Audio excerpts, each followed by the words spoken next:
Here comes another episode of Everything Gets Reviewed. In fact, this is episode 2. If you don't know what this series is, this is where hi, I'm Gus, I review literally anything and everything people suggest as long as it's feasible.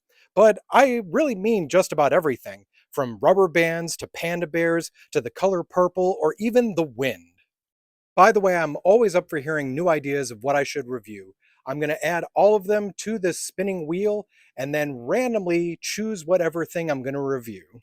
For this episode, I landed on a suggestion by one of my friends from Cinema Society Saturday, Professor Kimber. So you're probably asking, what legendary item am I reviewing today? Well, it's 6 inches of stabbing, scooping terror, a weapon not to be underestimated. All other weapons are useless against it. Blood flows freely along its razor-sharp plastic edges, and grown men despair in its deadly presence. That's right, today I review the Spork.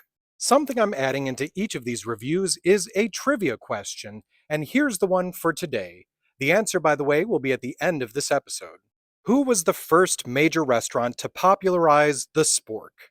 Now, you're probably thinking, okay, Gus, this is a spork. It's very simple. It's part spoon, part fork. That's all you need to know. So, yes, on the surface, that's all a spork is. But if you're willing to take this little journey with me, I'm going to give you a whole lot more information about this unique utensil. So let's start at the beginning, the birth of the spork. Although we do need to take a little side trip to some stuff that happened before that.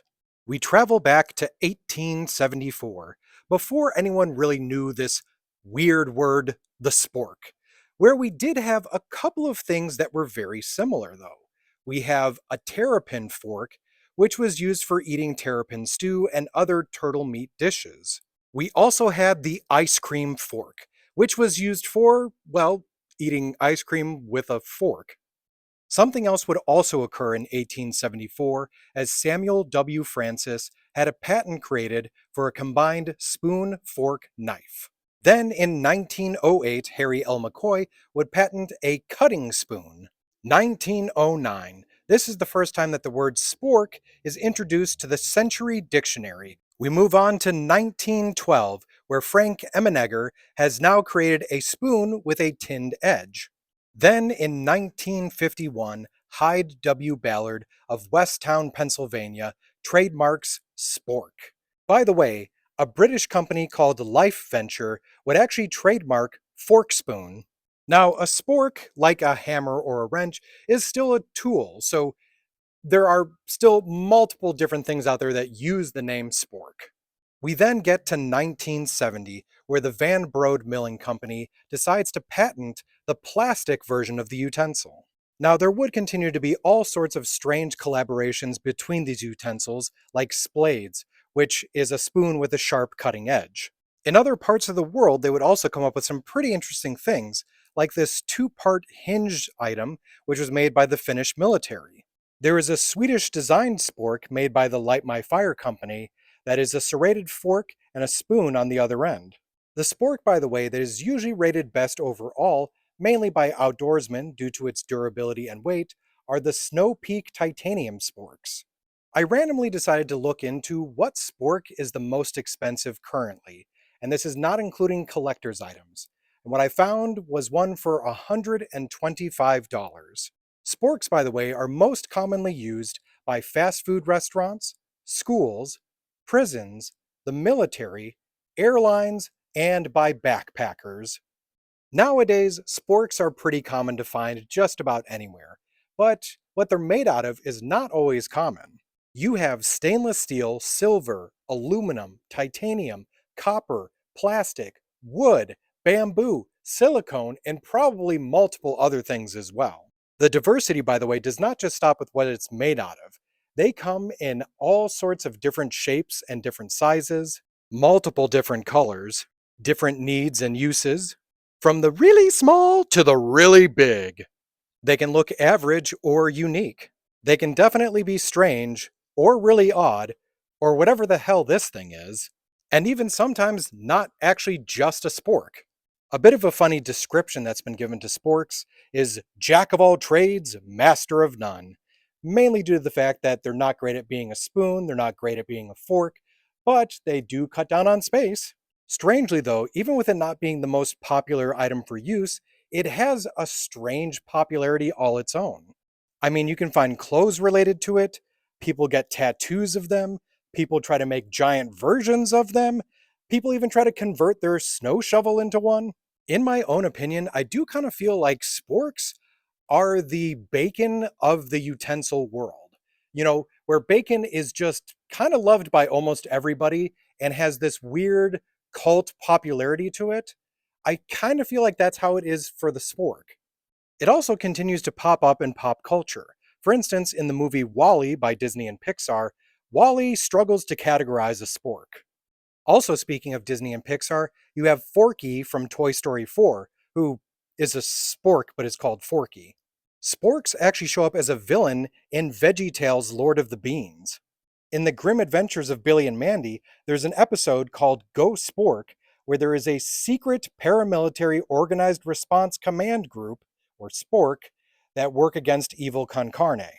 It's not just TV, by the way. There's a 2010 movie called Spork, which is a film about a young girl named Spork navigating suburban life and middle school drama. They also show up in video games like Fallout New Vegas, or there's the Golden Spork from Call of Duty Black Ops 4 Blood of the Dead. On VR, you can play Star Wars Tales from Galaxy's Edge, where you can find a spork, and now you can even buy that spork at Galaxy's Edge in Disney. On Steam, there's a game called Spork, the Manic Utensil Storm. It's a turn-based RPG.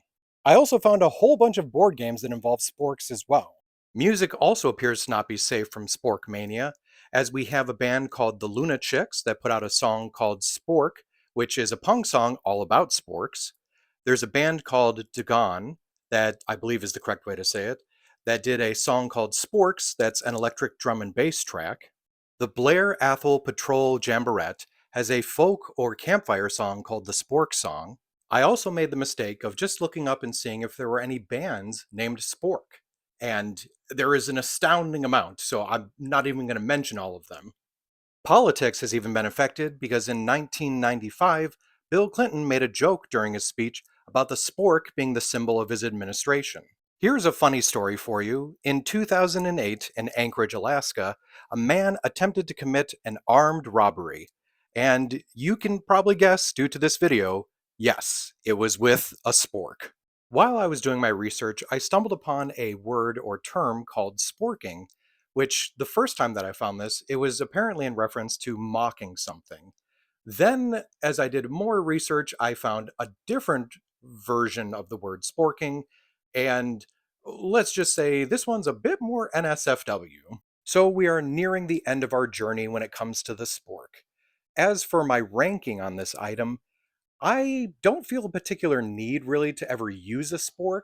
Now I have though, and I probably will use one again. I also do understand there are some people out there who do like using it even on a regular basis. Now, I'm also not someone who is part of the fandom when it comes to a spork, but I do see it and recognize it. And for these reasons, I'm going to give the spork a 3 out of 5. It's also time to finally answer the trivia question from the beginning of this episode. Who was the first major restaurant to popularize the spork? I'm pretty sure a lot of you probably already knew the answer to this, but I do want to say I find it kind of funny that the restaurant that helped make the spork popular also has the slogan, "Finger lickin' good." That's right, it was KFC, Kentucky Fried Chicken. The spork has been a staple in their restaurants since the 1970s. At one point, they even had these wearable little finger sporks. I hope you enjoyed this episode of Everything Gets Reviewed. If you'd like to see more, please make sure to like, share, and whatever platform you're watching this on, follow or subscribe.